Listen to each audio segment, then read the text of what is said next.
12th of September, Rabbi Levitt, Gemora. You know, how do you know whether to apply the law of Gami or the law of what do you call it? The other one, Rama. Thank you.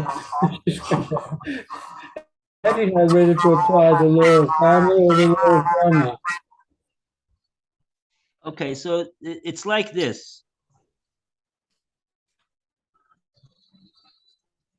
According to what we've said up until now, this is the story that we have up until now. We have three steps before we got to a Maimar. Let's try to review them before we go further. And this can be found on the bottom of 98a.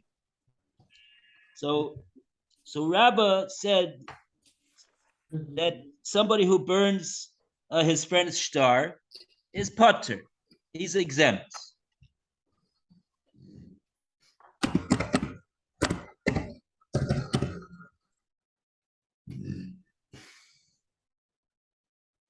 Lou? Yes? Kipper. Oh, thank you. And Rashi said over there,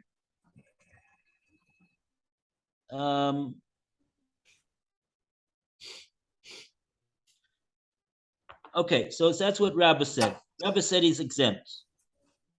And then there was a second speaker that we said that according to Rav Dimi Bar Hanina, he said that this matter of burning a star is subject to a machlekes tanoim. Shimon says he would be liable, and the Rabbanan say he would be potter. And that was because he held that the case of stealing chametz on Erev Pesach, and then somebody burned that chametz. The one who burned it, according to Reb Shimon, would have to pay the gazlan, because otherwise the gazlan would have to he'd be able to use that chametz and return. But Rav Huna disagreed.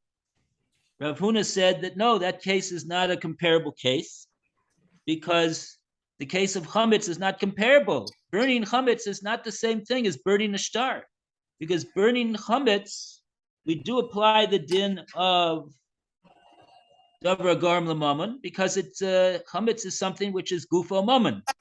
Originally, it was something which had intrinsic worth. Masha'en kain, which is not the case in regard to a star. A star doesn't have any intrinsic worth.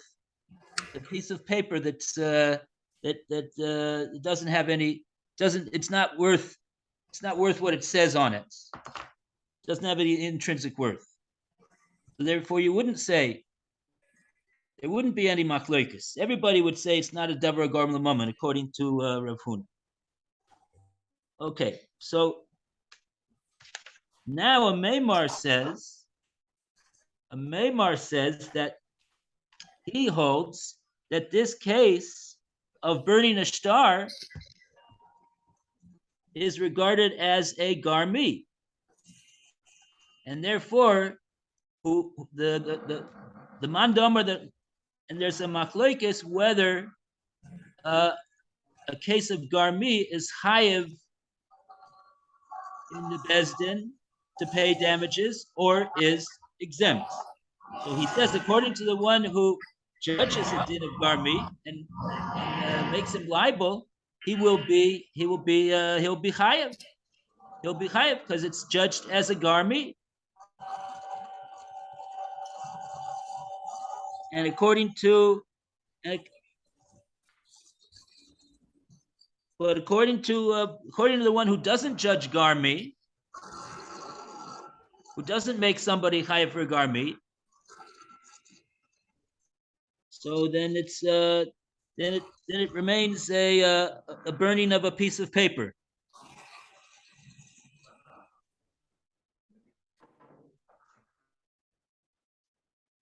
Like Rabba said, he would be putter. Okay, so now that's where we are so far. We reviewed what we did so far, so now we could go to the next case. Havi uvda. So in other words, we're in the middle of our discussion over here. So we have to get in all the information before we could make any judgments about what the difference between grumma and garmi actually is. Okay, so Havi Uvda. So Roy, you want to read Havi Uvda? See where Havi Uvda is? Yeah. Okay. Havi Uka, there was there was an incident involving the burning of a loan document. Uvafa Yay. Uvaf Yay. Rafram.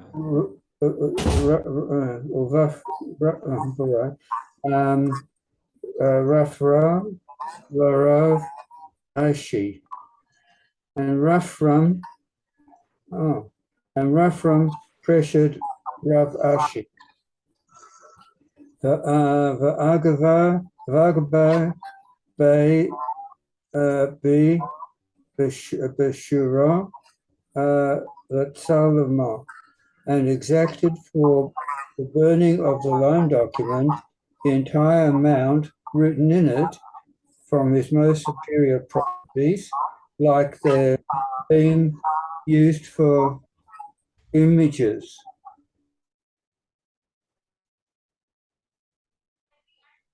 Okay, let's. Those words are a bit remote to understand. Let's take a look and see if Rashi can give us a little bit more explanation. Rashi. I don't think I'm not sure the Rashi is in there, but that much of it. All I'm saying is Hakfeya Rafram Ravashi, that he kind of like forced him. That's what he forced Ravashi on this. Rafram pressured he forced Ravashi.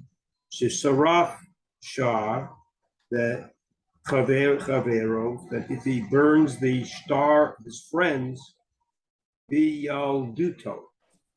And that's like in his childhood. I mean, why would he,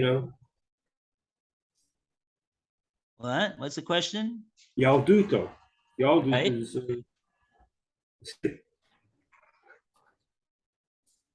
So what's Rashi saying over here? That Rafram forced Rav Ashi, and Rashi's telling us the story. What happened? What happened? Shesoraf shtar chavero b'yalduso.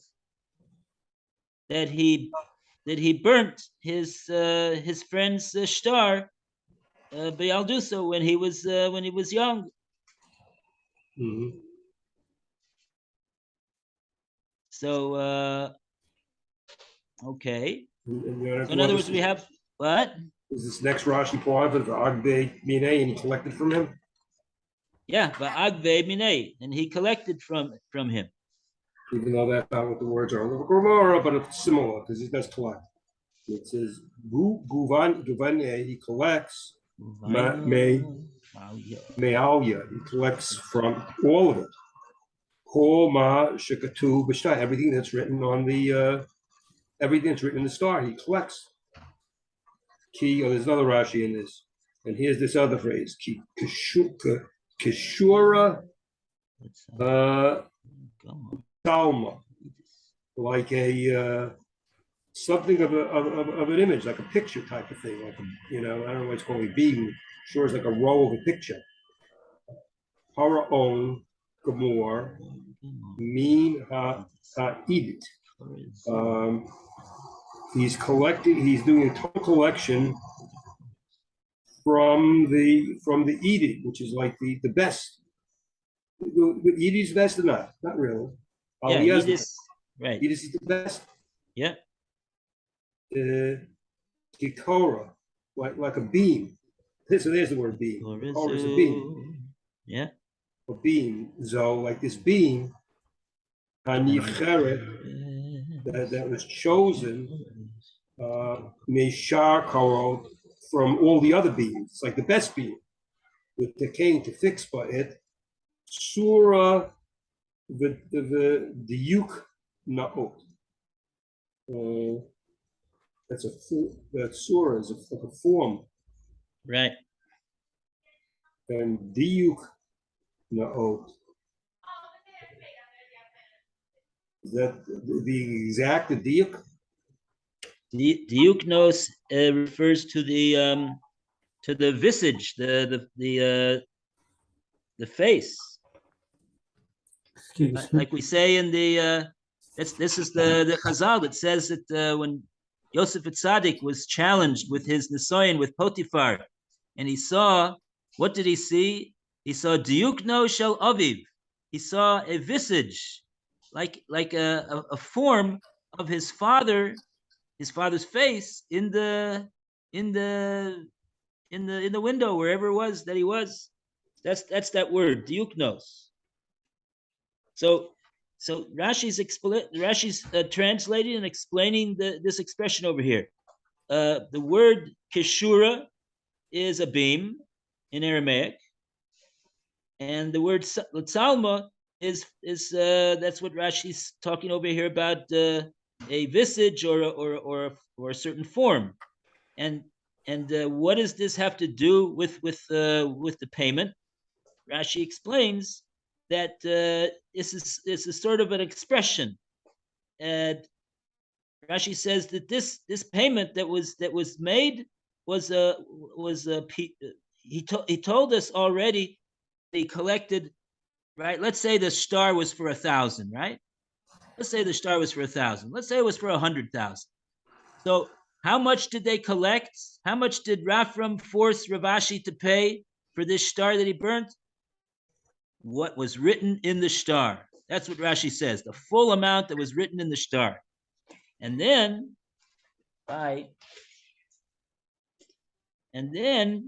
Rashi's explaining what the further explanation, description of what the payment was. He could shurk letzalma, like a beam that was used especially for making a form or a visage of a face. Rashi says it's telling you piroyan gomor mina idis. This is a full-fledged, complete payment from the top properties that a person has. A person has, Chazal put a person's properties into 3 different categories of quality. There's properties that are called ziburis. That's the low-level property, like the swampland, like what they were selling in Florida. It's a stone's away from the station. Is when they one day build a stone. When they one day build a station, then they'll be they've get enough stones, they'll build the station one day. That's the Z property. And then you've got Beinonis property. That's your middle level property. It's it's decent property. It's good property. And then you've got Adis. That's the Park Avenue. That's the top property, value property. So there's one way to pay the 100,000. You pay 100,000 worth on Park Avenue. Oh, that's a different 100,000 than 100,000 from the property in the swamplands in Florida. Okay, that's the difference. So that's the first part of Rashi. Then Rashi continues and he translates the words of Kashura L'Tzalma. Kakora, like this Korah, like this beam. Kora is the word in Lashon Kodesh for kashura. Hanivcheres, it's the choice of the choice beams that there are. Bishar Koros, from all other beams. The takin bo surah, you use it to fashion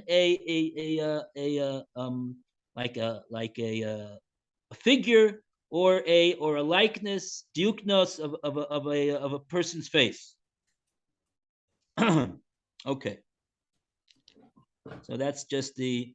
So in other words, he forced Rafram forced Ravashi and to pay, and when he did, he paid from the very best of the full value from the very best properties that he had for this star that he burnt when he was a youngster.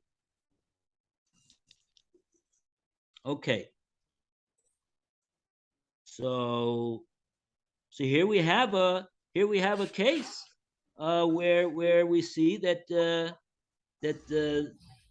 Amoraim held that the burning of a star is required to pay. That's what it would seem to be, that it's required to pay. He forced him to do so. It would seem that he holds like a Maimar. It would seem that he holds like a Maimar that it's regarded as a garmi,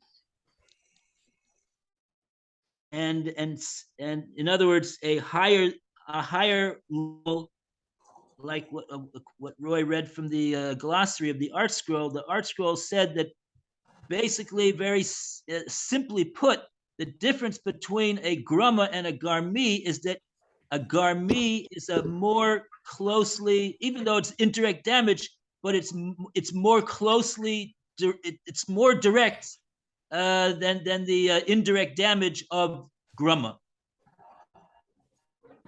So in other words, grama is an indirect damage, and garmi it's indirect, but it is more direct than grama. That's a simple working definition for us. And the nafkamina, you'll ask, what's the practical difference between calling it a grama and calling it a garmi? We see here in the Gemora that everyone agrees that grama is pater in nezikin. When it comes to Bezdin collecting for a grama, there is no collection. Grama is pater in nezikin. Bezdin shalmala, let's say Sidei Shemayim, to fulfill the dictates of the requirement to the Bezdin in Shemayim, you have to pay. But the Bezdin here cannot officially extract it out of you. But in a case of a garmi, a Maimar told us that if the case is judged as a garmi, then there is a dispute. The point, the one who, there is a dispute. In other words, there's one opinion who says that we done din de garmi, meaning to say that we do collect for it in the Bezdin. And then the other opinion says, ain't done in din de garmi. We do not judge the garmi in the Bezdin, meaning we don't hear the case because there's no collection for it. It's just like grama.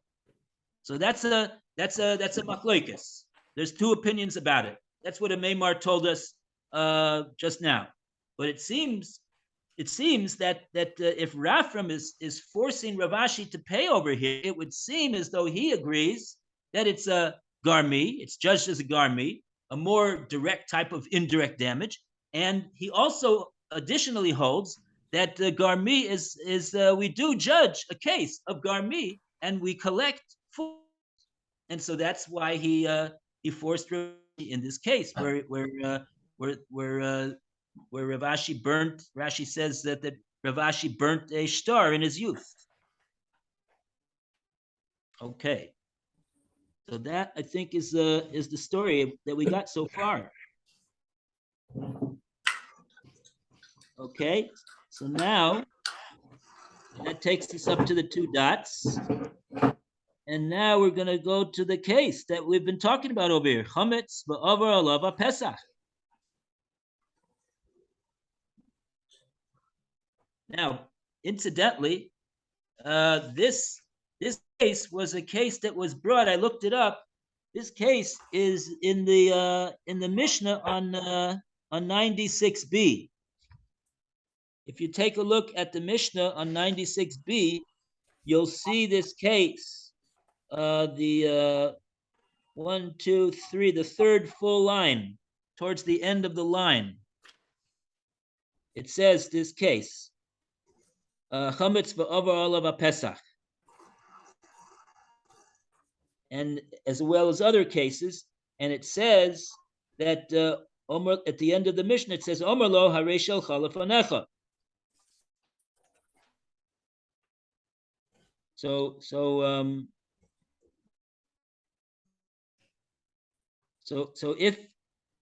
if someone gazled chametz on Erev Pesach, and then Pesach passed over it, and now he comes along, he says, here's the chametz, even though it's now asur b'hana and asur b'chila, but it's regarded as a proper and an acceptable return of the thing that he stole.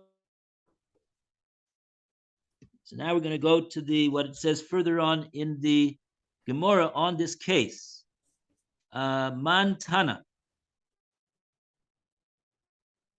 after the two dots.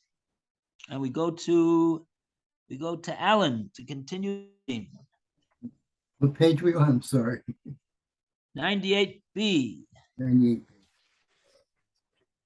It's It's on the right-hand column. The Gemara cites the clause of the Mishnah, which reads what page? Which page of 98b? 98b2. Okay. That was what I was going to say also. On the right side, we're saying? On the right-hand side, yes. Okay. Gemara cites the clause of the Mishnah, which reads, chametz or var or love ha-pesach, or marlo harei shelachor lefornechor. Chametz and Pesach passed it by while it was in the robber's possession. The robber may say to the original owner, behold, what is yours is before you. The Gemara seeks to identify the author of this ruling. Main Tana or Marine, but Isurei Hanoor Harei Shelachor Lefornechor. Who is the Tana that taught that we say with respect to articles that are forbidden for benefit? Behold, what is yours is before you. Omer Rav Chasta, Rav Chista said, Rabbi Kov, this is a Mishnah authored by Rabbi Yaakov. This Noah, we learn in a brisa, Shor Shehamis, in case an ox had killed a person, the Gemara they killed a person. Ad Shalo Negura Dino, before its guilty verdict was reached. Michoro Morchor, if the owner sold it, it is sold. He could dishu mukados. If he consecrated it, it is consecrated. Shkarto Boro Motor. If he slaughtered it, its meat is permitted. Be ro shomer liver or law mukors. The custodian returned it to its owner is deemed returned. Mishnah Mar Divor, after its guilty verdict was reached, however, Mechoro, a no Mechor, if its owner sold it, it is not sold. It could issue a no Mukadosh. He consecrated it, it is not consecrated. Shechoto, Besoro, or sur. If you slaughtered it, its meat is prohibited. Zero shomer, a labor or a love, a no, if the custodian returned it to its owner, it is not deemed returned. Rabbi Yaakov Omer, Rabbi Yaakov says, Af Mishnah Mar, Dino, even after its guilty verdict was reached, zero shomer leave or love muchador. If the custodian returned it to its owner, it is deemed returned. Mosai lamo bohem kornif legay. Now it is not that they argue about this following point. Derav Yaakov Samar or Marine, but he survey or no or Hare Shilachor Nechor. Yaakov holds that we say with respect to things forbidden to benefit. Behold, what is yours is before you. Rabbanan Sibre, Ain Marine, but he survey no or Hare Shilachor Lefonechor. Whereas the rabbis hold that we do not say with respect to things forbidden for benefit. Behold, what is yours is before you. Okay. Not in this one. Okay, so let's see. Does the Gemora have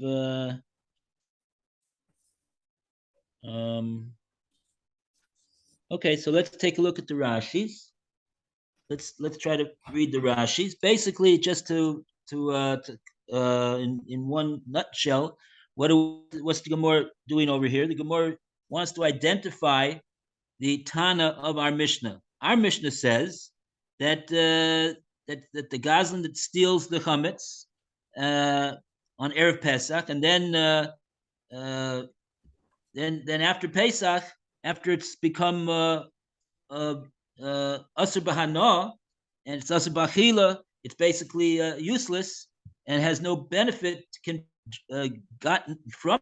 Nevertheless, the Mishnah says that the Gazlan can now return it to the owner and say, here it is, here's your chametz. I'm absolved of my obligation to return you return the chametz. It's a good return. Doesn't have to give him chametz that has value. So the Gemara is asking, who's the one that says this?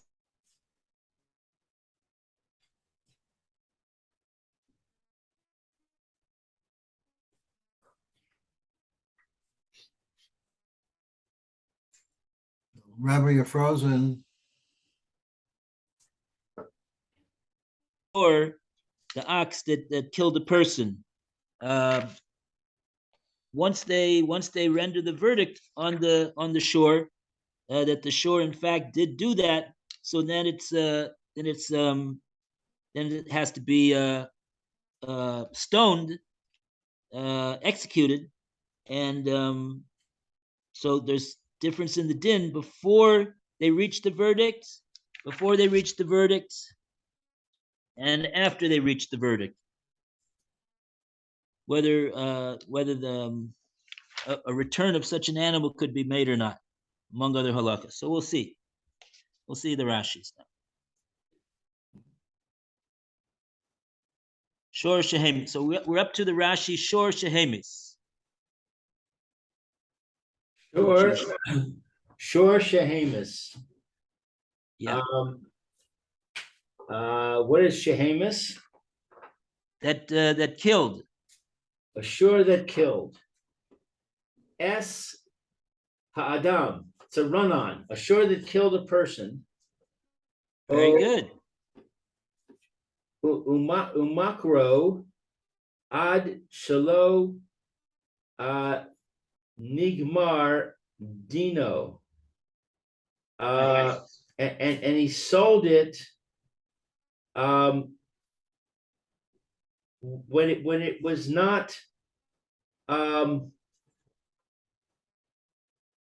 it had not received its just judgment. Right.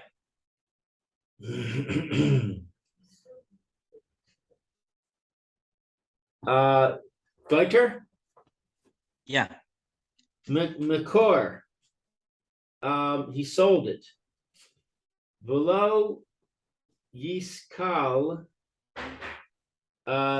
Divainan Misa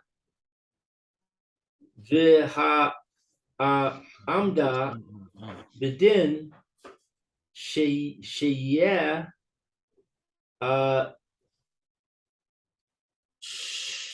Shuin Ka'achar Biparak Biperek Shor Shenigmach Shenigach Dalid Vehe.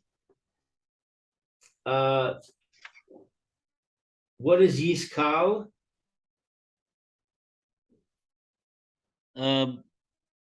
Yiskal is just 1 second. I was looking somewhere else. Machor below Yiskal. It's the first of all, Machur over here means that the sale that he sold is a sale, meaning it's a valid sale, and the money that he paid for the animal, he won't be able to get back. Now Rashi says over here, "Velo yisakel," and the animal is going to be will not be executed in this case. And Rashi says a few words of explanation. To be in misa v'amada bedin she'eshavin ke'echad. We need the misa and the mada bedin, meaning the standing for the announcement of the verdict, that they should be shavin ke'echad, that they should be equal as one. And in this case, apparently not. Why is it not?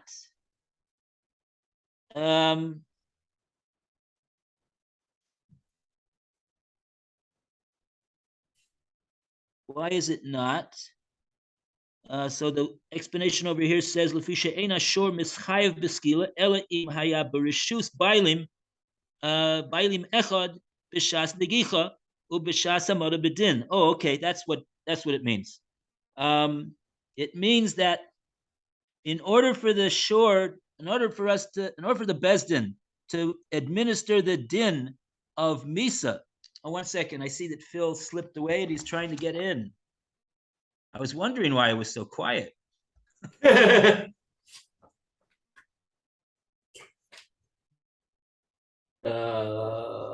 Poor Phil. All that construction.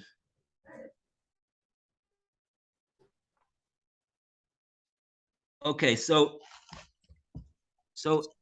you have to have the Misa and the Amada Bedin shavin echad, meaning to say, and then Rashi just refers you to the Gemora, the Perek Shosha Nogach, Dalad Behei. The over there in that Gemora, the Gemora goes into this matter more.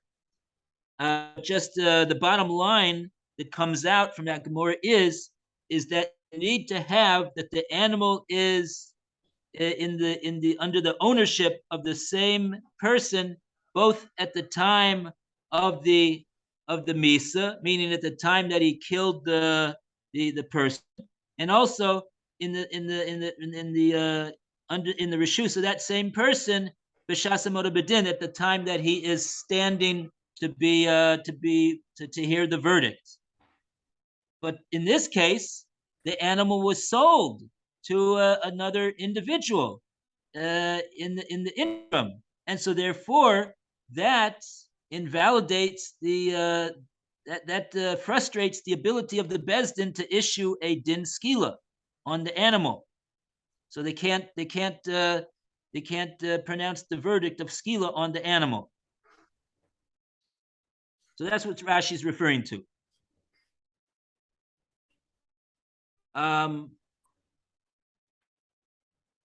And what's Okay. the reference to Daled V'Hei? That's the name of the parak. Oh. The parak Shor Shenogach Daled V'Hei. That's the parak. We did that parak. That is, do you have a citation for that?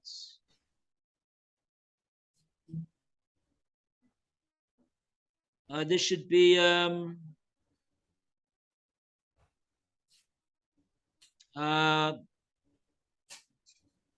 think you have a little aleph in parentheses over there in Rashi script that sends you to the Bach, Yes. and the Bach tells us, he says that he gives us the citation. I think so. That's what he's doing over there. So it could be, the Bach tells us it can be found on Daf Mem Daled, and also in the and also on Daf Yud Gimel. Ah, I see it.